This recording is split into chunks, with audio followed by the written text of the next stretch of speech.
نحمده ونصلي على رسوله الكريم اما بعد۔ میرے محترم بزرگوں، ہم اللہ کے ایک بہت بڑے فریضے کو ادا کرنے کے لیے مسجد میں آئے ہیں۔ اللہ کی توفیق سے ہی اور اللہ کی ہدایت سے ہم مسجد تک پہنچے ہیں۔ یہ ایک اللہ کا بہت بڑا تحفہ ہے جو نبی کریم صلی اللہ علیہ وسلم کے صدقے میں اس امت کو دیا گیا ہے۔ اللہ کے حبیب کو جب معراج ہوئی، آپ کا یہ سفر ہوا، معراج کے موقع پر جبرائیل علیہ السلام آپ کے ساتھ تھے۔ سدرۃ المنتہا پر پہنچے، جبرائیل علیہ السلام نے فرمایا کہ یا محمد صلی اللہ علیہ وسلم، آپ آگے جائیے، یہاں پر میری حد پوری ہو چکی۔ ہمارے نبی اللہ کے دربار میں آگے گئے، اللہ سے ہم کلامی کا شرف حاصل ہوا۔ اللہ سے جب ہم کلامی ہوئی، اللہ نے فرمایا کہ میرے حبیب، ایک حبیب جب دوسرے حبیب سے ملاقات کے لیے جاتا ہے تو کوئی نہ کوئی تحفہ لے کر آتا ہے۔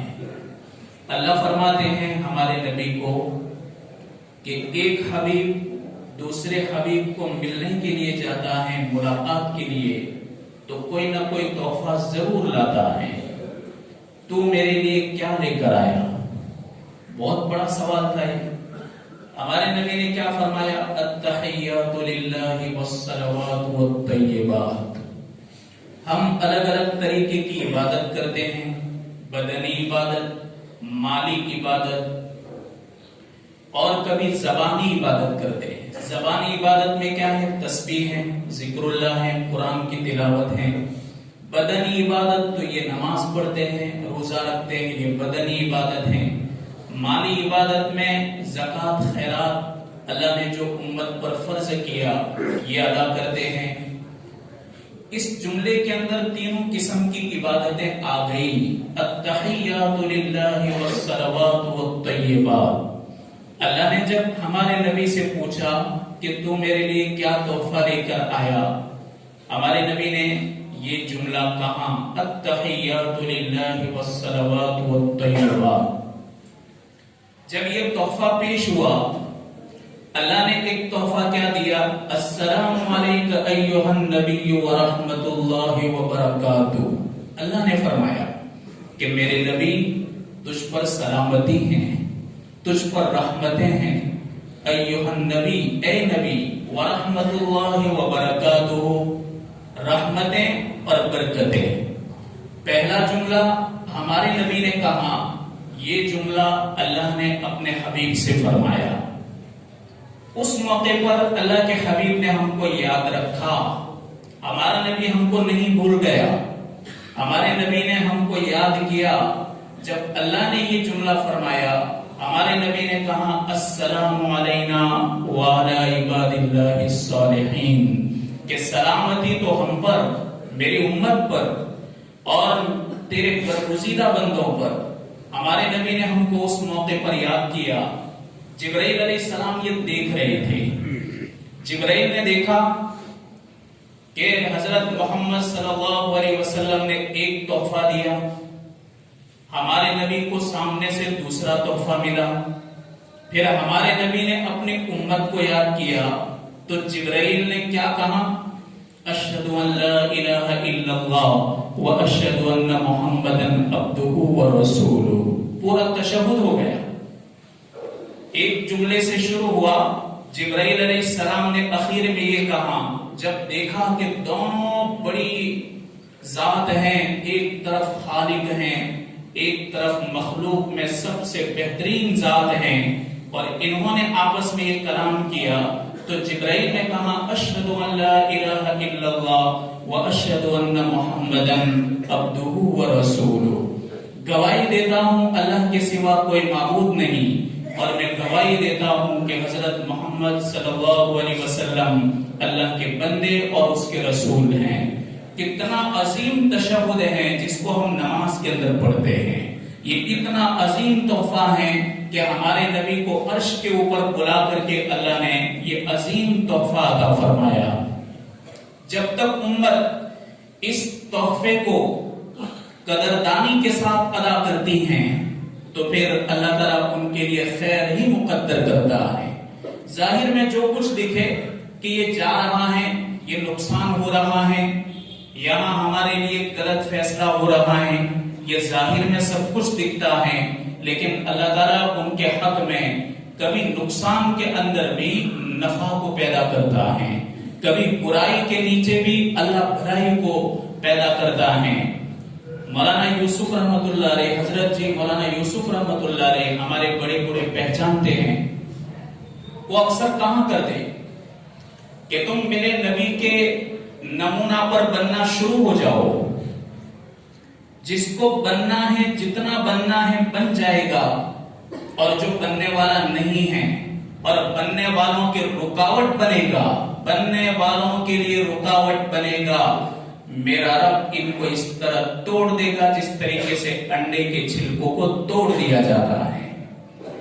آپ فرماتے کہ تم جن کو بڑی طاقت سمجھتے ہو اور جن کو بڑی سلطنت سمجھتے ہو، میرے رب کے نزدیک ان کے حیثیت مکڑی کے جالے سے زیادہ نہیں ہے. آپ فرماتے کہ جب روئے زمین پر اچھے لوگوں کی کمی تھی، پاک لوگ نہیں تھے، ہمارے نبی کو نبوت ابھی نہیں ملی تھی، اس وقت دنیا کے اندر جالے پڑ گئے تھے. جیسے ایک مکان ہو، ویران مکان ہے، کوئی رہتا نہیں ہے، اس مکان میں کیا ہوگا؟ مکڑیاں جالا تن دے گی، پورا مکان جالوں سے بھر جائے گا. ویران گھروں کے اندر آپ دیکھیں گے، ویران درخت پر دیکھیں گے، ویران کنووں کے اندر دیکھیں گے، کنووں کے اندر بھی بہت جالے تنے ہوئے ہوتے ہیں، لیکن ہزاروں مکڑیاں مل کر کے وہ جالے تن دیتی ہیں. ایک کمزور بچہ اگر اپنے ہاتھ میں جھاڑو لے، کمزور، اس میں طاقت نہیں، کمزور بچہ خالی جھاڑو پھیر دے تو ہزاروں مکڑیوں نے بنائے ہوئے مکان چھوٹے بچے کے ہاتھ سے ٹوٹ جاتے ہیں.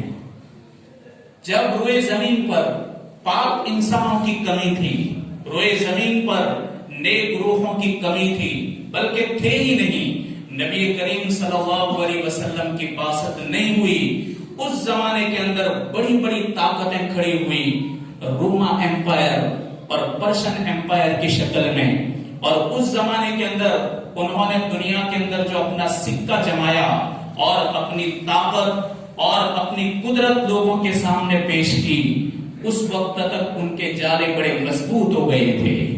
لیکن جیسے ہی حضرت محمد صلی اللہ علیہ وسلم دنیا میں تشریف لائے، آپ کو نبوت سے سرفراز کیا گیا، تو میرے بھائیوں، آپ کی نبوت کے بعد صحابہ اکرام کی جماعت تیار ہوئی، نیک روحیں آئی، پاکیزہ روحیں آئی، مقدس جماعت آئی، اور دنیا کا بہترین سماج آیا.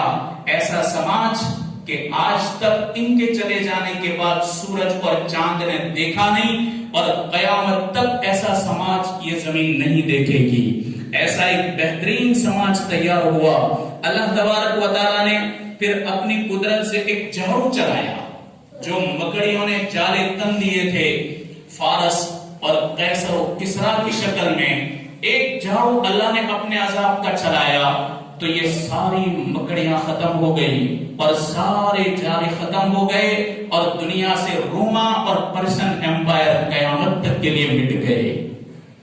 میرے بھائیوں، جو عذاب اللہ کی نافرمانی کی وجہ سے آنے والا ہوگا اور جو عذاب اللہ کے احکام کو توڑنے کی وجہ سے آنے والا ہوگا، اس عذاب کو پوری دنیا مل کر کے نہیں روک سکتی.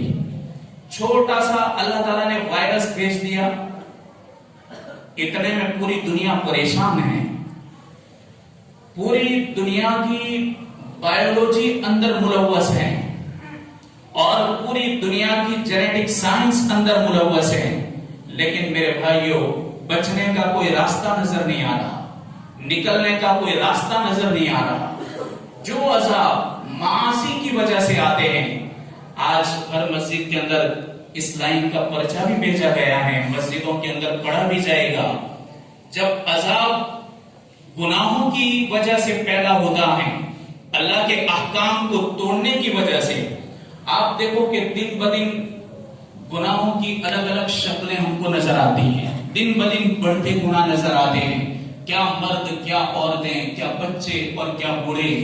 اسی طرح جوان نسل، خاص کر کے جوان نسل جو الگ الگ قسم کے تہوار منانا، الگ الگ قسم کی تقریب منانا اور ایک برتھ ڈے غیروں کے طور و طریق کے اوپر چلنا، ان جیسی نقل کرنا اور ان جیسے دنوں کو منانا، یہ یہود اور نصارہ کا طرز ہم دیکھ رہے ہیں۔ ہمارے بڑے بوڑھوں کو دیکھو، زمانے میں شراب کو بولنا بھی پسند نہیں کرتے تھے۔ شراب بولنے میں کیا ہے؟ شراب بولنے کو بھی گناہ سمجھتے تھے، شراب کا تذکرہ کرنا اس کو بھی گناہ سمجھتے تھے، گناہ کا تذکرہ کرنا اس کو بھی گناہ سمجھتے تھے۔ لیکن وہی گندی شکلیں آج ہمارے اندر دکھائی دے رہی ہیں۔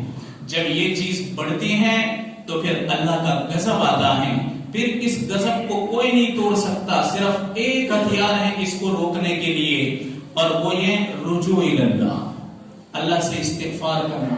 حالات تو ہم دیکھتے ہیں، آپ میں سے بہت سے اچھے خاصے پڑھے لکھے لوگ ہیں اور بہت ماہر لوگ ہیں، دیکھتے ہیں دنیا کے اندر جو چتار نظر آ رہی ہیں، اور خاص کر کے امت مسلمہ جو دو چکی کے پٹ کے بیچ میں پسی جا رہی ہیں، وہ سارے حالات ہمارے سامنے ہیں۔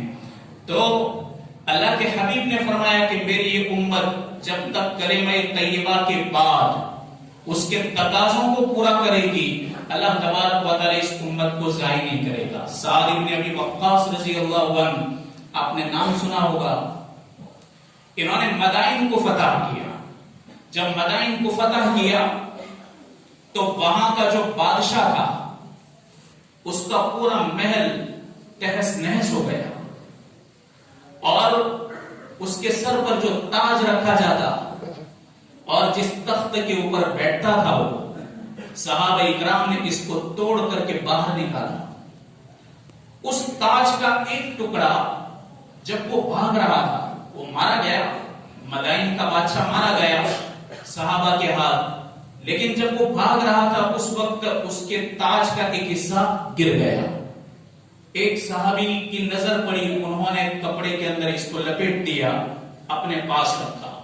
جب سب ماحول ٹھنڈا ہو گیا اور سارے صحابہ اکرام اپنی جگہوں پر پہنچ گئے، سعد بن ابی وقاص رضی اللہ عنہ ایک چھاؤنی کے اندر تھے۔ کئی دن گزر گئے، وہ صحابی جنہوں نے اس تاج کا ایک حصہ کپڑے کے اندر لپیٹا تھا اس کو لے کر آئے۔